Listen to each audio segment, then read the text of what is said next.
अस्सलाम वालेकुम nine class. हम लोगों ने एक्सरसाइज जो सी है 7.3 स्टार्ट की हुई है और इसका क्वेश्चन नंबर मैंने रिलेटेड एग्जांपल डेफिनेशन और क्वेश्चन नंबर 1 के पार्ट आप लोगों को करवाए थे। आज हम लोगों ने करना है क्वेश्चन नंबर 2, 3, 4 एंड 5। ओके, तो करते हैं क्वेश्चन नंबर 2 स्टार्ट, जिसमें हमारे पास कहा गया है कि अगर ए और बी के दरमियान 3 और 6 दो जमी वस्त हो तो ए और बी मालूम करें। जी 9 क्लास में मैंने यहाँ पे क्वेश्चन लिख लिया। आप लोगों ने जमी वस्त की जो सी वो डेफिनेशन भी पढ़ी। उन्होंने कहा कि ए और बी, ठीक है, जब भी हम लोग को जमी वस्त लिखना है तो वो एक सिलसिले की शक्ल में लिखी होगी। अब ए और बी के दरमियान 3 और 6 लिखा हुआ है, तो इसको हम लोगों ने इसको सिलसिला की शक्ल में लिख लिया, जिसमें लिख लिया ए, फिर 3, 6 भी लिख लिया।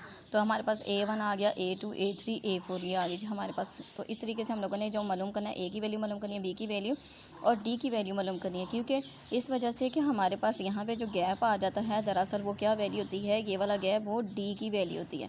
तो डी की वैल्यू अगर नेक्स्ट वैल्यू फाइंड करनी हो तो उसमें हम लोगों ने क्या करना होता है कि डी को ऐड करना होता है, और अगर पिछली वैल्यू फाइंड करनी हो तो उसमें से डी में को माइनस करना होता है। तो हम यहाँ से डी की मैंने वैल्यू जो सी फाइंड करने के लिए फॉर्मूला यूज़ किया है A3 माइनस A2। A3 की वैल्यू थी 6 और A2 की वैल्यू थी 3, इसमें से माइनस किया तो आ गया 3, तो ये डी की वैल्यू आ गई है।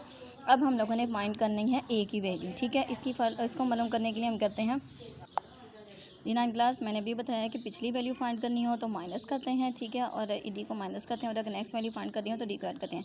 तो यहाँ पे हम लोग ए को मालूम करने के दो तरीक़ाकार हैं, लेकिन जो फार्मूले के अकॉर्डिंग हम लोग एक्सरसाइज 7.2 में करते आ रहे हैं वही वाला करेंगे। तो हमारे पास ए, ठीक है, ए मालूम करने के लिए हम लिखेंगे D minus A2 minus D, ठीक है, A2 माइनस डी, यहाँ से पीछे वाली वैल्यू को माइनस करना है, तो लिखेंगे A2 माइनस डी। लेकिन अगर नेक्स्ट मालूम करनी हो तो किसमें करते हैं, प्लस डी। पिछली मालूम करनी है तो माइनस, अगली मालूम करनी है तो प्लस। A1 की वैल्यू हम लोगों ने मालूम करनी थी, जो कि ए की वैल्यू थी। A2 की वैल्यू हमारे पास क्या है, A2 की वैल्यू है हमारे पास 3 और डी की वैल्यू क्या है 3, तो ये आ गया हमारे पास ए की वैल्यू 0 आ गई, ठीक है। अब बी की वैल्यू मालूम करते हैं। बी की वैल्यू हमारे पास क्योंकि अगली वैल्यू है, तो बी की वैल्यू मालूम करने के लिए फॉर्मूला क्या लिखेंगे, यहाँ पे हमारे पास A3 है, ये दरअसल हमारे है हमारे पास A4 की वैल्यू, ठीक है। A4 की वैल्यू है हमारे पास दरअसल बी की वैल्यू, इसको मालूम करने के लिए हमारे पास लिखेंगे A3 प्लस डी। तो ये हमारे पास A3 की वैल्यू क्या है 6, डी की वैल्यू क्या आई थी 3, इन दोनों को ऐड किया है तो हमारे पास बी जो कि A4 की वैल्यू थी वो क्या आ गई है 9। तो ये था 9 क्लास क्वेश्चन नंबर जो सा है क्वेश्चन नंबर हमारे पास 2। इसको करने का मेथड कि हम लोगों ने ए और बी की वैल्यू मालूम करनी थी, तो किस तरीके से इजीली जो सी है वो हम लोगों ने ए और बी की वैल्यू मालूम कर ली है। नेक्स्ट क्वेश्चन डिस्कस करते हैं जी 9 क्लास। नेक्स्ट हमारे पास आ रहा है 11 और 19 के दरमियान 3 जमी वस्त मालूम करें। तो इससे रिलेटेड एग्जाम्पल भी आपको दिखाती हूँ। 9 क्लास पेज नंबर 84 पे 184 पे आ रहा है। हमने अभी जो क्वेश्चन नंबर 2 किया, अगर ए और बी के दरमियान 8 और 12 दो जमी वस्त हो तो ए और बी मालूम करें। तो ये हमारे पास है क्वेश्चन नंबर 2 से रिलेटेड, ये वाली एग्जाम्पल आप लोगों ने कर दी है। नेक्स्ट हमारे पास आ जाती है एग्जाम्पल नंबर 2 आ रहा है, तो (3 और (3) के दरमियान 3 जमी वस्त मालूम करें। 3 जमी वस्त मालूम करना है, तो इस तरीके से देखें। अब यहाँ पे इन्होंने फ़र्ज़ किया है कि (3) के दरमियान A1, A2, A3 3 जमी वस्त हैं। अब इन्होंने सीक्वेंस कैसे लिखी है, छोटी टर्म पहले लिखी है। देखिए 9 क्लास, छोटी जो वैल्यू इसका कोफिशिएंट 1 है उसको पहले लिख लिया, आ गया (3) A1, A2, A3 (3) ये यहाँ पे सिलसिला लिख लिया। उसके मुताबिक बता दिया A1 की वैल्यू हमारे पास ए की वैल्यू (3) है, ठीक है, और टोटल नंबर हमारे पास 1 2 3 4 5 है, N5 आ गया, और A5 की वैल्यू N√5 और जनरल फार्मूला इसी तरीके से यूज़ किया है। और डी की value first of all find की है। फिर देखें A1 हमारे पास आ रहा है हमारे पास A प्लस डी, तो देखें A प्लस डी। फिर A2 मालूम करने के लिए A1 जो हमारे पास ये वाली वैल्यू आ गई थी A1 प्लस डी। फिर A3 मालूम करने के लिए A2 प्लस डी।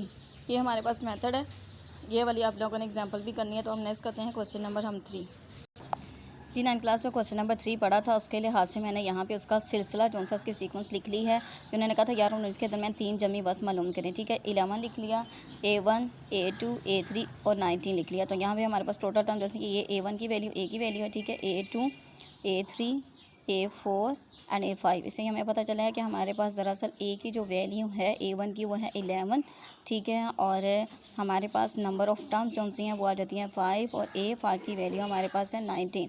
तो अब हम लोगों ने यहाँ पे मालूम क्या करना है, यहाँ पे जो मुश्तरक कदर है इनके दरमियान जो फासला है वो हम लोगों ने मालूम करना है। उससे हमारे पास वैल्यू आएंगी, तो हम लोगों ने फार्मूला इस्तेमाल करना है, ठीक है। और दरअसल हम वैल्यू कौन सी फाइंड करनी है, डी की। तो फार्मूला के इस्तेमाल से हम लोगों ने general formula a n is equal to आ जाता है a plus n minus 1 into d. अब इसमें कीमतें दर्ज करते हैं। तो हम लोगों ने यहाँ पे n की वैल्यू क्या है 5 फुट की, a1 की वैल्यू हमारे पास a की वैल्यू 11 प्लस n की वैल्यू 5 माइनस 1 और d की वैल्यू मालूम करनी है तो वो एज़ इट इज़ लिख दिया। अब a5 की वैल्यू हमारे पास क्या थी 19 is equal to 11 plus 5 minus 1 4d। अब 4d की वैल्यू मान करेंगे यहाँ पे 11 जो सा प्लस हो रहा है सेकेंड साइड पे जाके minus 19 minus 11 is equal to 4d। 19 में से 11 माइनस किया तो हमारे पास आ रहा है 8 is equal to 4d। D की वैल्यू माइन करनी है तो 4 जो सा वो सेकेंड साइड पे जाके डिवाइड हो जाएगा, 4 1 सा 4 4 2 सा 8। तो इससे पता चला है कि हमारे पास डी की जो वैल्यू आ गई है वो आ गई है हमारे पास 2। डी की वैल्यू क्या आ गई है 2 आ गई है। डी की वैल्यू 2 आ गया है। 9 क्लास आप लोगों ने नीचे जो सा मैंने अभी जैसे क्वेश्चन नंबर 1 किया है ना, आप लोगों ने इसी तरीके से प्रेजेंटेशन के साथ के तमाम क्वेश्चन होमवर्क करने हैं और नीट क्लीन करने हैं। मैं यहाँ पे अब करेंगे हमारे पास a1 की हम लोगों ने वैल्यू मालूम करनी थी। a1 की वैल्यू मालूम करने के लिए हम लोगों ने क्या किया है 11 प्लस डी, ठीक है। तो यहाँ पे आ जाएगा हमारे पास a1 की वैल्यू क्या आ जाएगी, तो हमारे पास आ जाता है यहाँ पे a1 प्लस डी लिखेंगे। a1 की वैल्यू हमारे पास क्या है 11, डी की वैल्यू 3, तो a1 की वैल्यू हमारे पास आ गई है, a की वैल्यू थी 11, डी की वैल्यू थी 3, तो आ गया हमारे पास 14। तो ये हमारे पास पहला जमी वस्त आ गया। दूसरा जमी वस्त मालूम करने के लिए a2 मालूम करने के लिए a1 में d को ऐड करेंगे, या ये भी लिख सकते हैं a2 प्लस डी, ठीक है, ये भी लिख सकते हैं। तो a1 दरअसल हमारे पास किसकी वैल्यू है a2 की है, प्लस आ गया d। तो हमने अभी a1 की वैल्यू फाइंड किया, वो क्या है 14 प्लस 3, तो ये आ गया हमारे पास 17। ये आ गई a2 की वैल्यू, ये हो गया दूसरा जमी वस्त।